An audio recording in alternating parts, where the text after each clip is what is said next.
মধ্যপ্রাচ্যে চলমান ভূরাজনৈতিক উত্তেজনা ও আকাশপথে নিরাপত্তা ঝুঁকির জেরে বড় ধরনের বিপর্যয়ের মুখে পড়েছে বিমান বাংলাদেশ এয়ারলাইন্স। উদ্ভূত পরিস্থিতিতে মধ্যপ্রাচ্যের ৬টি গুরুত্বপূর্ণ রুটে আগামী ৫ই মার্চ পর্যন্ত নিজেদের সব ফ্লাইট বাতিল ঘোষণা করেছে রাষ্ট্রীয় এই সংস্থাটি। মঙ্গলবার দুপুরে বিমানের পক্ষ থেকে এই সিদ্ধান্তের কথা জানানো হয়। বাতিল হওয়া রুটগুলোর মধ্যে রয়েছে সংযুক্ত আরব আমিরাতের দুবাই, আবুধাবি ও শারজাহ, সৌদি আরবের দাম্মাম, কাতারের দোহা এবং কুয়েত। বিমান বাংলাদেশ এয়ারলাইন্সের মহাব্যবস্থাপক বুশরা ইসলাম বিষয়টি নিশ্চিত করেছেন।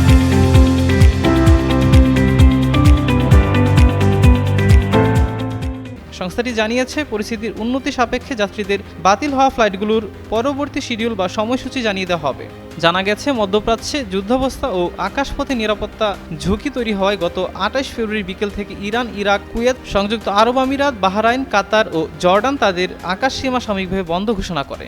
এর সরাসরি প্রভাব পড়েছে ঢাকার হযরত শাহজালাল আন্তর্জাতিক বিমানবন্দরে। আকাশপথ বন্ধ থাকার কারণে আন্তর্জাতিক বিভিন্ন এয়ারলাইন্সের ফ্লাইট সূচি তছনছ হয়ে গেছে। পরিসংখ্যান অনুযায়ী এই যুদ্ধ পরিস্থিতির প্রভাবে মঙ্গলবার বিভিন্ন এয়ারলাইন্সের মোট ৩৮টি ফ্লাইট বাতিল হয়েছে।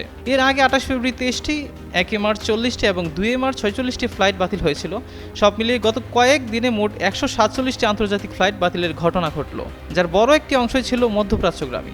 বিমানের পক্ষ থেকে জানানো হয়েছে, আকাশপথের উত্তেজনা নিরসন ও পরিস্থিতি স্বাভাবিক না হওয়া পর্যন্ত এই অনিশ্চয়তা কাটছে না। যাত্রীদের নিয়মিত বিমানের কল সেন্টার বা সংশ্লিষ্ট দপ্তরে যোগাযোগ রাখার পরামর্শ দেওয়া হয়েছে।